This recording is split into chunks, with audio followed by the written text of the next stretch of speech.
What if the most powerful transformation of your life doesn't happen in freedom, but in a prison cell?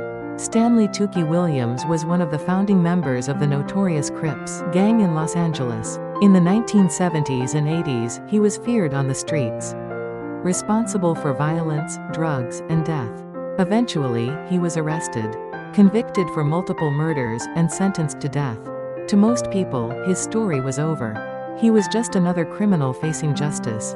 But behind the bars of San Quentin State Prison, something began to change. Stanley started reading the Bible. He began writing books for children, warnings about gang life, messages of peace.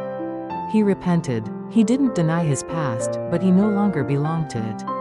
He became a different man. In the final years of his life, he was even nominated for the Nobel Peace Prize. When his execution day came in 2005, a prison chaplain said, "The man who walked into this place is not the same man who is leaving. He died in here, and someone new was born." Romans chapter 6 speaks into this kind of transformation, not of reputation, but of identity. Paul says that when we place our trust in Christ, we are united with him in death. That means our old selves, our addictions, sins, regrets, and shame, are crucified. They are not just forgiven, they are buried. But it doesn't end there. If we have died with Christ, we are also raised with him. Raised into a new kind of life, a resurrection life, a life that isn't defined by what we've done, but by what he's done. That's what happened to Stanley Williams.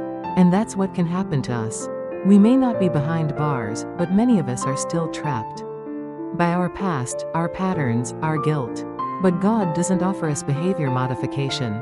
He offers a funeral and a resurrection. So you also must consider yourselves dead to sin and alive to God in Christ Jesus. You don't have to be the same. You don't have to live chained to who you were. In Christ, the old has died.